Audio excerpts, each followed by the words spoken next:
Ես հրավիրված եմ ամենայն հայոց կաթողիկոսի կողմից մասնակցելու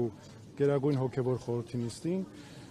Այստեղ պետք է զեկույց ներկայացնեմ եկեղեցու միջազգային պաշտպանության վերաբերյալ, որովհետև հիմա սա մեզ համար առաջնային հարց է եկեղեցու միջազգային պաշտպանությունը, միջազգային մեխանիզմների գործադրումը։ Ուզում եմ ասել, որ ինձ համար ակնհայտ է, որ եպիսկոպոսների հայտարարած հավաքի հետևում կանգնած է անձան վարչապետը եւ նրա նպատակն է ամբողջությամբ ենթարկեցնել իրեն եկեղեցին, որպեսզի եկեղեցու այլևս առաջնահերթությունը չլինի առաջնահին սահմանադրական առաքելությունը,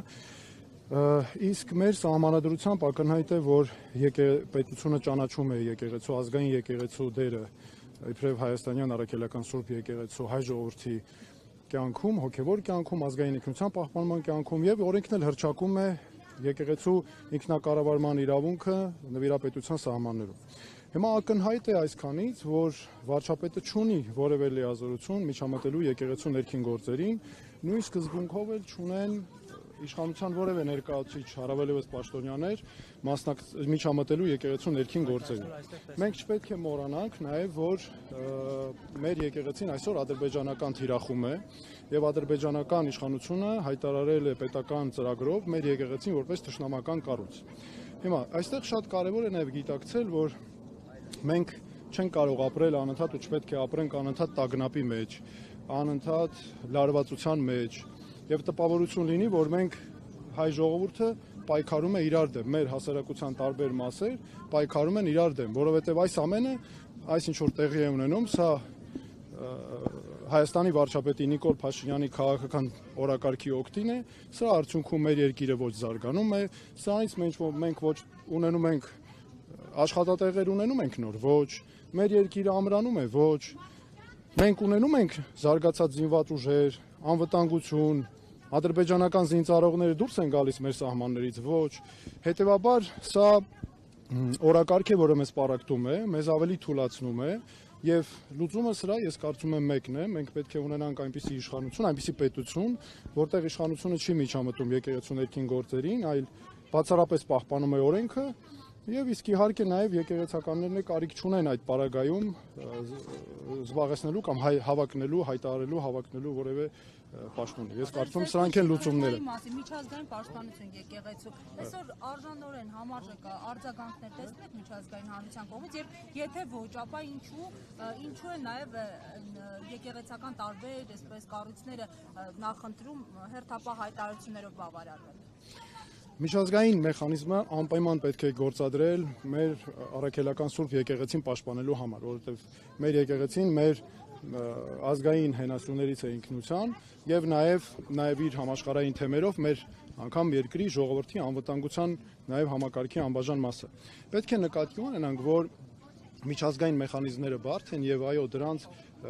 դրանց հետ նաև աշխատում է Ադրբեջանը, որ թույլ չտա, որպեսզի մեր եկեղեցուն պաշտպանող հայտարարություններ արվեն։ Եվ նաև շատ կարևոր է, որպեսզի մենք մեր եկեղեցու հետ կապված նկատի ունենանք, որ նման արշավները միջազգայինորեն անընդունելի են, դատապարտելի, որտեղ դրանք ոտնահարում են նաև խղճի ազատությունը, նաև հոգևոր ազատությունը մեր ժողովրդի ու առհասարակ եկեղեցականների թե քաղաքացիների։ Փաշինյանի այսօրվա հայտարարությունը չի կարող չափել այլ իմաստներ, ասում է ես կապ չունեմ, եթե այսպես ձևակերպենք, եւ որ աջակցում է։ Ակնհայտ է, որ այս հավաքի հետևում կանգնած է անձամբ վարչապետը Նիկոլ Փաշինյանը, ակնհայտ է, որ նրա կազմակերպմամբ, ակնհայտ է, որ իշխանության կազմակերպմամբ եւ հովանավորությունը վայելող հավաք է, բայց ամենակարևորն այստեղ այն է, որպեսզի մենք թույլ չտանք, որ այս քայլերը նպաստեն մեր թուլացմանը, պարակտմանը եւ էլ ավելի մեր մեջ հակասությունների սրմանը եւ չծառայի սա, չպետք է թույլ տալ որևէ կերպ, որ ծառայի նաեւ նրա քաղաքական օրակարգին։ Այսինքն պաշտոնյաների այստեղ գտնվելը, օրինակ քրոական պաշտոնյա Թալինի համակարգապետ եւ այլն, այստեղ գտնվելը խոսում են դրա մասին, դրա ապացույցն է։ Գիտեք, այս միջոցառումները եկեղեցու նկատմամբ այս միջոցառումները ակնհայտ դարձել են քաղաքական բնույթի միջոցառումներ եւ այն, որ նրանք գնում են մի եկեղեցուց մյուսը, դա չի նշանակում, որ նրանք գնում են որպես հոգեվորականներ, ներողություն, որպես հոգևոր մարդիկ, որպես քրիստոնեության եկեղեցու հետևորդներ, քրիստոնյա մարդիկ այդ իրենց առաքելությամբ, որովհետեւ չի կարող, գիտեք, մարդը հայտարարել, որ ես եկեղեցու հավատավոր հետևորդ եմ, քրիստոնյա եմ եւ անի քայլեր, որոնք քրիստոնեական արժեքներին դեմ են, հակասություն տարածել, թշնամանք, ատելություն, խոսել բառապաշարով, որը ավելորդ է անգամ էթիկայից խոսել, անգամ խուլիգանականի է հասնում, այդ պայմաններում ինչ իմաստ ունի խոսելը, որ նրանք այստեղ են իրենց հոգևոր պահանջմունքների ինչ որ բավարարման համար, բայց դրանից առաջ ինչու չէին գալիս, ինչու են հիմա պարտաճանաչ կերպով գնում այն բոլոր տեղերը, որտեղ կառավարության ղեկավարն է գնում եւ տպավորություն է, որ ԿՊ-ն արտագնա նիստեր է անում մեր բոլոր եկեղեցիների մոտ։ Եվ առաջարկում են օրինակ նաեւ աղոթքից սկզբում Հայաստանի Հանրապետության ողջունիչ Նիկոլ Փաշինյանն նրանք գրառում արել։ Սա նորից քաղաքական արշավի մաս է։ Սա եկեղեցու դեմ արշավի անբաժան մաս է։ Մենք պիտի նկատի ունենք, սա շղթա է։ Մենք, տեսեք, իրավունք չունենք դիտարկել սա որպես առանձին գործողություն։ Սա մեծ process-ի շղթայի անբաժան մաս է։ Յուրաքանչյուր քայլ ուղղված է այդ նպատակին հասնելու։ Մի դեպքում փորձում են անել, տեսնում են չի ստացվում, մի դեպքում ուզում են այլ կերպ մոտենալ։ Հիմա անցել են առավել վտանգավոր մեթոդներին, որոնք եկեղեցին ներսից պարակտելն է։ Տեսան, որ դրսից իմ կարծիքով չի ստացվում, հիմա անցել են եկեղեցին ներսից պարակտելն։ Սկզբում հոգևորականներ, որոնք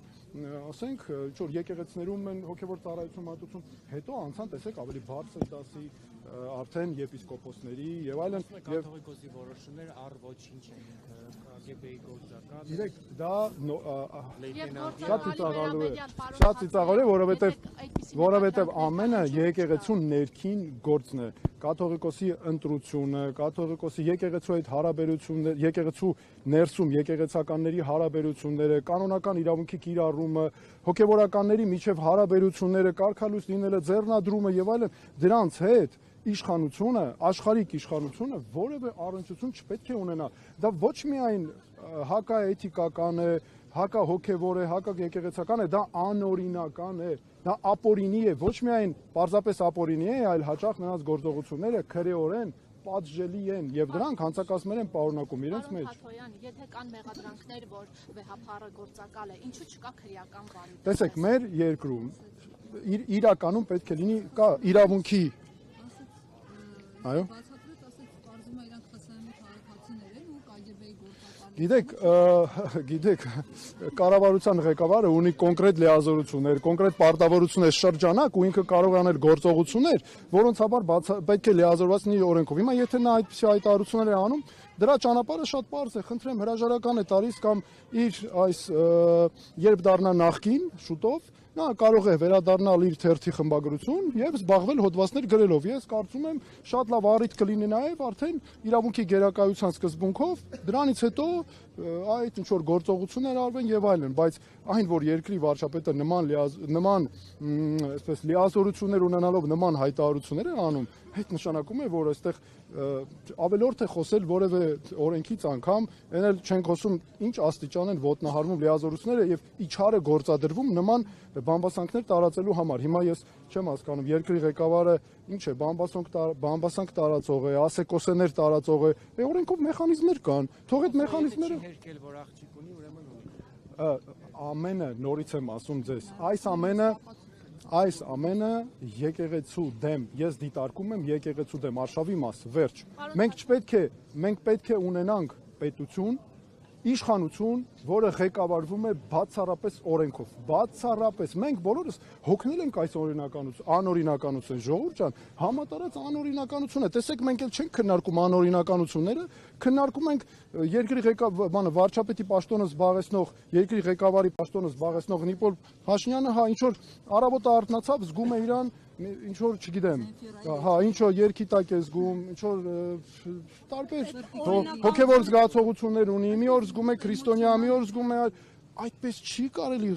վարչապետը չի կարող այդպիսի զգացմունքներով ղեկավարվելով երկիր կառավարել, գիտեք, օրենքը չի հարցնում, ասում դու այսօր արթնացար, քեզ լավ տրամադրություն ունես, թե վատ տրամադրություն ունես, կան օրենքով վերապահված նախատեսված լիազորություններ եւ վերջ, դու պարտավոր ես կատարել։ Ինչ է նշանակում, ես այսպիսի բան եմ լսել։ Այդ նույն բանը կարող են գնալ որևէ մի դեղին մամուլի թերթ էջերում, ասենք գրել։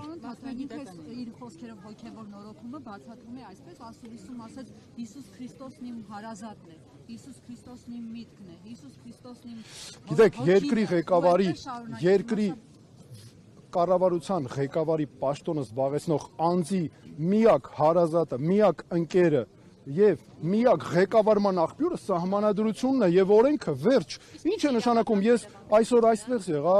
այսօր այնպես եմ զգում, ինձ հետո եղա լիազորությունները, սա շատ կարեւոր է։ Այնուհանդերձ, երբ որ այն նշում են Նիկոլ Փաշինյանի եւ մյուսների մեղադրանքներն անհիմն են, նրանք խոսում են առանց փաստերի, բայց այնուհանդերձ չեք կարծում, որ վեհապար Հայրապետը պետք է հավատավոր ժողովրդի հետ, այսպես ասած, կոնտակտի դուրս գա եւ այս հնչեցված կարծիքների հետ կապված ինչ-որ բան ասի, որտեղ ժողովրդի մոտ անորոշ վիճակ է, ասում են մեղադրանք, եւ չկա հակառակ կողմից որևէ։ Դա եկեղեցու գործն է։ Ամենայն հայոց կաթողիկոսը ինքն է որոշում, որ պահին հանդես գա ելույթով, ինքը կքննարկի, եթե գտնի նպատակահարմար, հանդես կգա խոսքով։ Ես կարծում եմ, որ ամենայն հայոց կաթողիկոսը այդ խնդիրը չունի, չէ՞, պարբերաբար հանդես են գալիս ուղերձներով, քննարկումներով, մեր տարբեր եկեղեցիները բացեն։ Դա եկեղեցու գործն է, այս դիսկուրսը, որ բերել մցրել են մեր մեջ, տեսեք ինչ են անում, մենք մեզ անօրինականություններ խրախուսելով, ժողովուրդ ջան, մեզ հանել են իրար դեմ։ Հիմա տեսեք այս հավաքները, որ տեղի են ունենում, չէ՞։ Մենք չպետք է տուլ տանք, որ մեզ սա վերածվի մեր դեմ պայքարի ինչ որ բանի։ Հասկանում եք, սա շատ կարևոր է։